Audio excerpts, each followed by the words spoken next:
there, it's John from Heroes and Legends. I have another unboxing for y'all today. This is a Magic the Gathering Commander 2015 deck. This is the Izzet deck, Seize Control. So yesterday we opened the Oversize deck called the Spirits. Today we're going to open up this one. And if you've been watching the videos on the channel, we've done a pretty thorough look at all the deck lists individually. There's a playlist if you'd like to see more information on the deck lists. And we talked a little more about the actual product there. Today we'll talk a little bit about the deck, but mostly this is just an unboxing so you guys get to see what it looks like, what's in here, and what you can expect from this product. So first off, like all of these, you'll see the Oversize Commander card, which is kind of foil treatment that you get. And some people use this as their commander, some people use it as a command zone, some don't use it at all. So there you go. We'll open this up.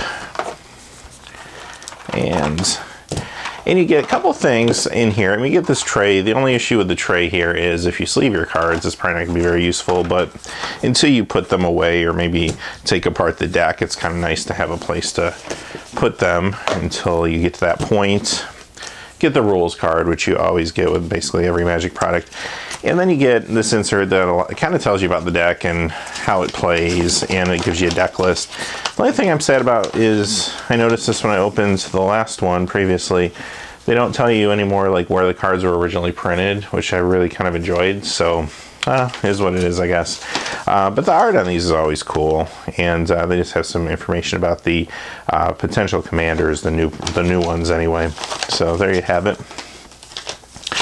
All right, let's open this up, and then I'll zoom in. We'll just take a closer look at the deck, and then I'll kind of give you my final thoughts on it once we kind of see everything here. All right, let's get in a little closer.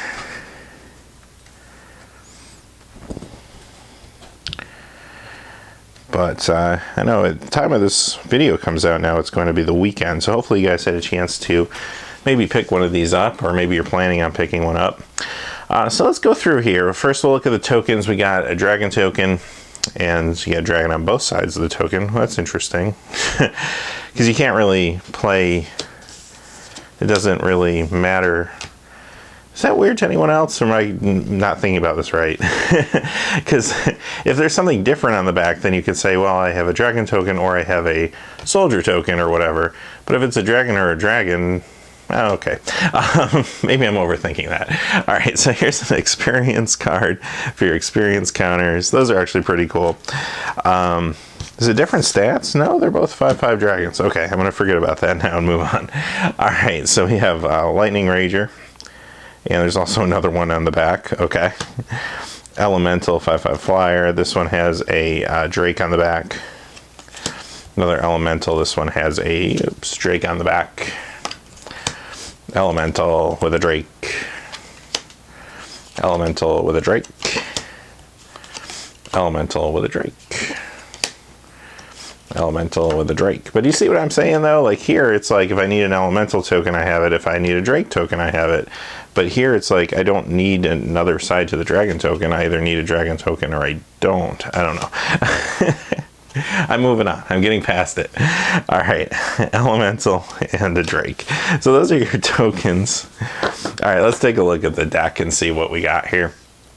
We start off with Goblin Electromancer. Bloodbirth Viper, one of the new cards with Myriad. Actually looks pretty cool. Illusory Ambusher. War Chief Giant. You get the Soul Ring, like you get in all these products. Mentioned it yesterday. I'm glad they do this. Soul Ring is just one of the most powerful and best cards ever printed. I'm glad they have a venue to just continuously print these things. Izzet Signet. Thought Vessel. Warren Power Stones. Very powerful card. Good for cubes. Rite of the Raging Storm. Bluster Squall. Brainstorm, very nice. And my favorite art on that Brainstorm, even though it's newer art. Usually I prefer old kind of classic art, but this is just so well done. And we saw this in Conspiracy a couple of years ago, and you can get foils of this in Conspiracy, which is awesome. But yeah, I really like that. Echoing Truth and Desperate Ravings. Aetherize. Factor Fiction, another really powerful card, good for cubes. Active Aggression, Mirror Match, Repeal, Dominate, Preordain, Banned in Modern. I think when I did the deck list initially, I, in my mind, confused this with Serum Visions. But yeah, this you can't play in Modern. Faithless Looting, Vandal Blast, Windfall. Windfall's a good card. I always liked Windfall. Mystic Retrieval, Sleep's another good card. Meteor Blast. And we got some islands inserted here in the middle.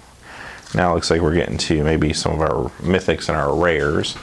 We'll start off with Mizzix of Ismagnus, and this is the actual kind of recommended commander. This is the one you got the oversized card of, and it's pretty cool. You know, I really like the kind of way if you curve out, like he's super powerful and gets you the experience counters, and you just cast stuff basically much cheaper. And there's some big haymaker spells in here, so that's pretty cool.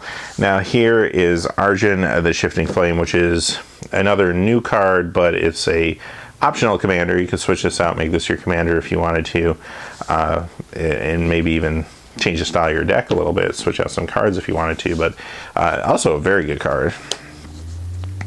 Melik, is it Paragon from Dragon's Maze.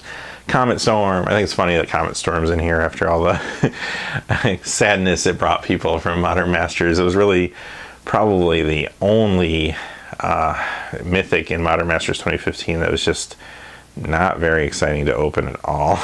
It's a great card. It's great in this deck. It's great in Commander. It's great in Cube. It's actually very powerful, and it was awesome in Sealed too in that environment, but you just wanted to open something else. Epic Experiment. This is also a very fun card. I've played with this in the past.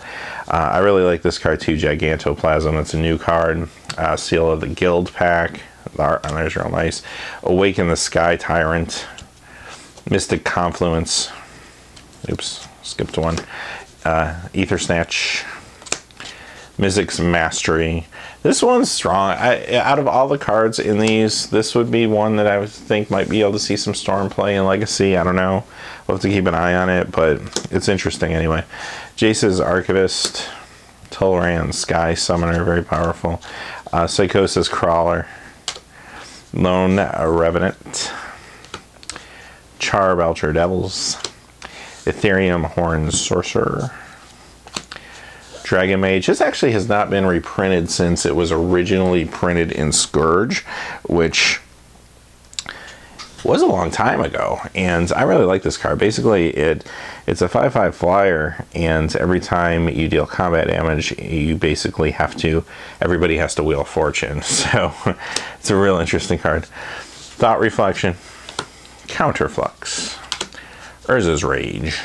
Reigns of Power. Steam Augury. Word of Seizing. Prophetic Bolt. Firemind's Foresight. Magma Quake.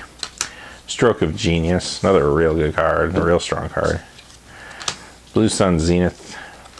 Mizium Orders. Stolen Goods. Rite of Replication.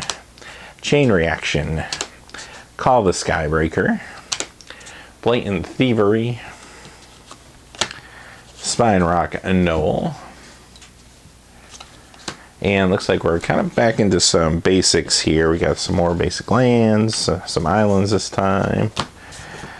And there's our mountains. Mountain. Then we get to our non-basics. Mountains out of the way. All right. So we have Vivid Creek. Or I'm sorry, we have Vivid Crag and then Vivid Creek. We have both. Vivid Crag, Vivid Creek, Command Tower, Evolving Wilds. Is it Boilerworks? Is it Guild Gate? Reliquary Tower, Rogue's Passage, Swiftwater Cliffs, Temple of the False God, and Terramorphic Expanse. So, I'll talk about the deck real quick. If this is something you guys are interested in playing, I'll tell you, this one might be my just personal favorite because I like Izzet. When it comes to enemy color pairings, Izzet's probably my favorite. Just what I gravitate to. Allied color pairings, I like Azorius. So for me personally, this might be the one out of the 5 that I would pick and play, but that's the thing about Commander. I don't know if it's all about just looking at which deck is more powerful and which one would win more, or which one just has better cards. I mean, obviously if you need cards for a deck, you want to pick up that product, but for me, it's more about just kind of having fun and playing cards that you like and playing combinations that you like, you know. So for me, it's Is It, but for someone else, it might be one of the other 4, you know. So I think that's the most important thing to evaluate when you look at these. Isn't so much the details of what's in them, but what do you like to do? What do you like to play? How do you like to play Commander? You know, for me, it's a deck like this.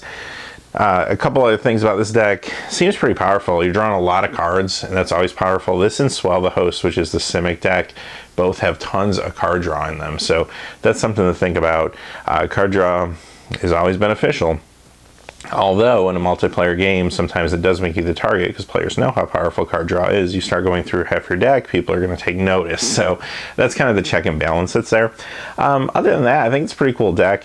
You could switch out some cards, probably turn this into an actual Storm deck if you really wanted to. There's just a lot of potential that you could do a lot of different stuff by switching out some cards. Cards like Past in Flames, you know, things like Grape Shots, just random stuff like that could really make this deck into something even different, or a different type of beast. But right now it's really about just finding spells and staying on curve and just playing some big haymaker spells and going through your deck, and it's pretty cool. I like it. So this one, like I said, probably be the one I would personally play, but it doesn't necessarily mean it's the strongest or best or anything like that. Just kind of my preference. So having said that, thanks guys. Before I sign out, just want to say, hey, I hit 1,000 subscribers, so thank you guys. Thank to my Patreons and to all my subscribers. Really incredible stuff. I'm shocked that I've been doing this for less than 10 months and I've hit 1,000. So the next few days I'm going to be posting the unboxings, so we'll get to the other 3 decks. But then I will post a video, talk about the 1,000 subscriber celebration, and figure out what we're doing for that. I have some different product we can open, so maybe I'll let you guys kind of weigh in on what you'd like to see open, and maybe do a vote or something like that. I can open some product or do some question and answer, something like that. So let me know in the comments below what you'd like to see. Having said that, hey, thanks for watching. Please remember to like and subscribe, and have a great day. Hey, thanks as always for watching. This video, like all my videos, was made possible by the generous support of viewers like you on Patreon. Even a donation of $1 helps me to keep growing this community and creating better quality videos for all of you. Check out our Patreon page for exclusive giveaways and future goals for the channel. If you haven't had a chance yet to subscribe, hit that subscribe button so you don't miss any of the MTG news, spoilers, set reviews, product openings, or finance videos on Heroes and Legends. Talk to you again soon, and have a good day.